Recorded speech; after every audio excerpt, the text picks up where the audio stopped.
Good morning. BEd first year and BA BSc integrated third year. आज हम लोग करने जा रहे हैं, एक नया टॉपिक ले रहे हैं हम अपना, जो है अधिगम शैली। अधिगम शैली यानी लर्निंग स्टाइल। यहाँ स्टाइल से क्या मतलब है? स्टाइल का तात्पर्य यहाँ पर है कार्य करने का ढंग। हम लर्निंग स्टाइल करने से पहले हम एक लर्निंग क्या चीज है वो देखेंगे, अधिगम क्या है वो देखते हैं। अधिगम एक सामान्य प्रक्रिया है जो मनुष्य के जीवन में जन्म से मृत्यु तक चलती रहती है। सीखने से बालक के व्यवहार में परिवर्तन होता है। ये बात सही है कि सीखने से बालक के व्यवहार में परिवर्तन होता है, लेकिन ये जरूरी होना चाहिए कि जो व्यवहार में परिवर्तन है वो स्थायी होना चाहिए। किसी परिस्थिति के कारण अगर व्यवहार में परिवर्तन होता है तो वो चीज है वो अधिगम नहीं कहलाती है। एक डेफिनेशन हम वुडवर्थ की लेते हैं। वुडवर्थ के अनुसार नवीन ज्ञान और नवीन प्रतिक्रियाओं को प्राप्त करने की प्रक्रिया सीखने की प्रक्रिया है। अब हम देखते हैं अधिगम शैली। अधिगम शैली क्या है? अधिगम शैली अधिगमकर्ता द्वारा अपनाई गई एक प्रमुख युक्ति यानी स्ट्रेटेजी है, जिसका उपयोग वह सीखने के कार्य के लिए को सरल और सुगम बनाने हेतु करता है। इस प्रकार वह उस कार्य को भली भांति सीख लेता है।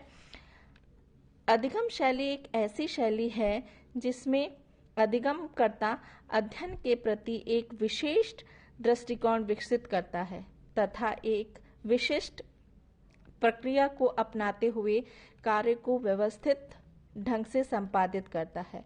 इसमें वह उस कार्य में प्रवीणता हासिल करता है। तो अधिगम शैली क्या चीज है?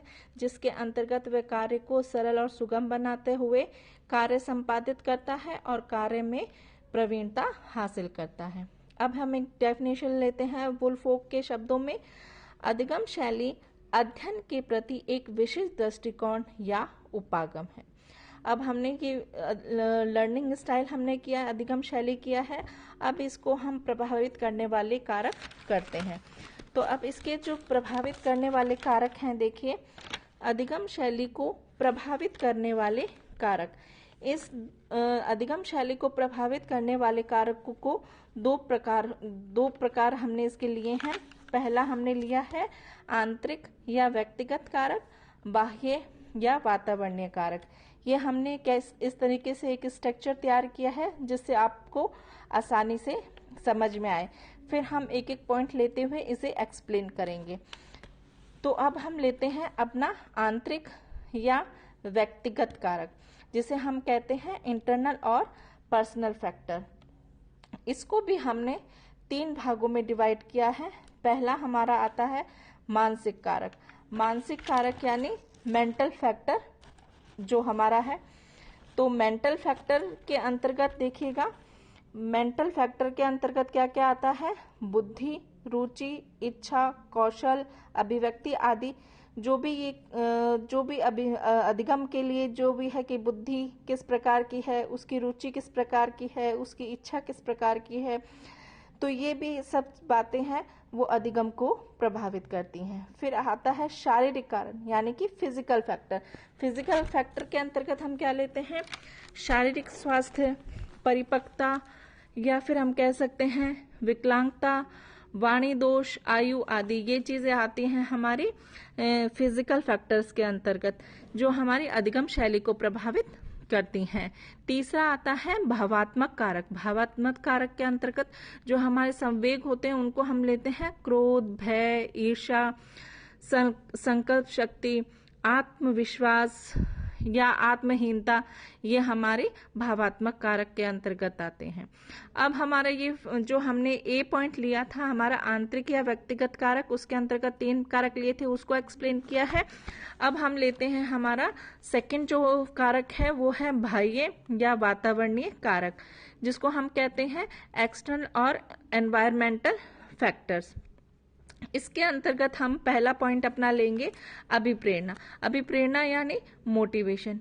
किसी बालक को कोई नया ज्ञान तब तक सिखाया नहीं जा सकता जब तक कि वह खुद सीखने के लिए तत्पर ना हो। तत्परता के लिए आवश्यकता या लक्ष्य का होना जरूरी है। लक्ष्य होने पर व्यक्ति स्वयं क्रियाशील होता है और लक्ष्य प्राप्ति के प्रति अभिप्रेरणा जागृत होती है। तो हमारे फर्स्ट पॉइंट क्या है हमारा? अभिप्रेरणा। दूसरा पॉइंट हम लेते हैं आयु या परिपक्वता, एज एंड मैच्योरिटी।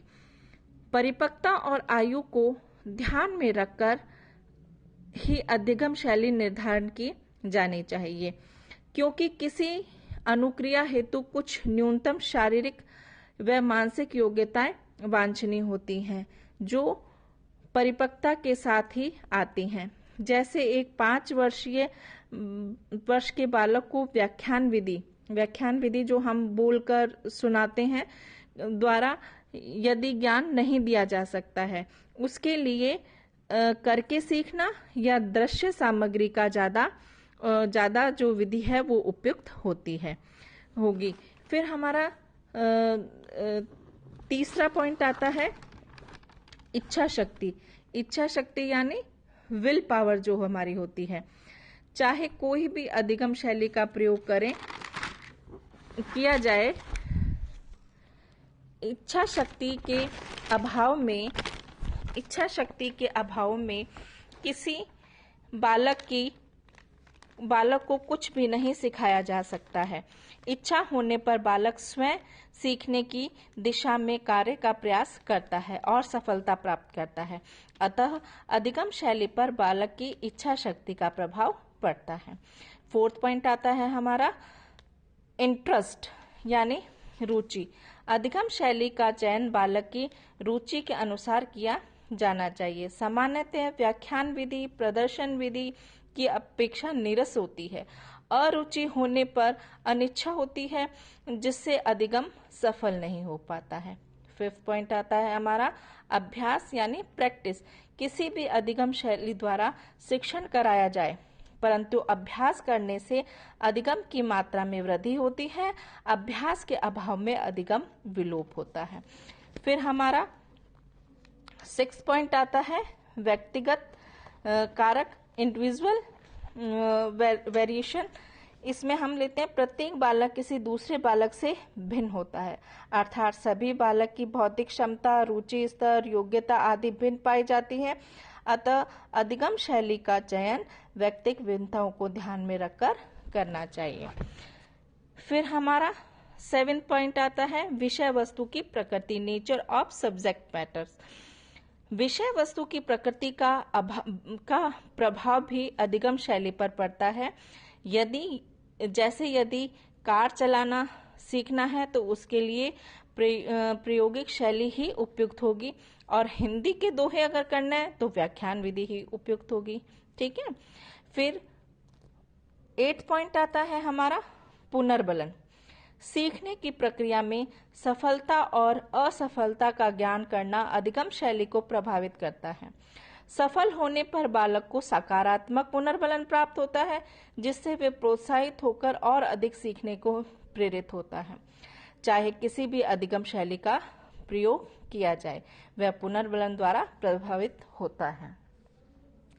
अब हम 9 पॉइंट लेते हैं विद्यालय संगठन, स्कूल रिसोर्सेज। अधिगम शैली का प्रयोग सुचारू रूप से करने के लिए विद्यालय में संसाधनों की उपलब्धता होना आवश्यक है, जैसे पुस्तकें हैं, शिक्षण सहायक सामग्री है, प्रयोगशाला उपकरण हैं आदि। इसके अभाव में अधिगम प्रक्रिया बाधित होती है। फिर हमारा लास्ट और मोस्ट इम्पोर्टेंट आता है शिक्षक की योग्यता, क्वालिफिकेशन ऑफ टीचर।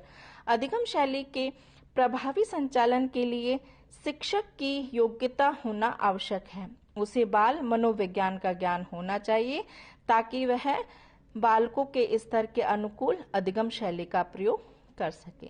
तो ये हमारे आज पूरे हो गए हमारे अधिगम शैली को प्रभावित करने वाले कारक। Thank you.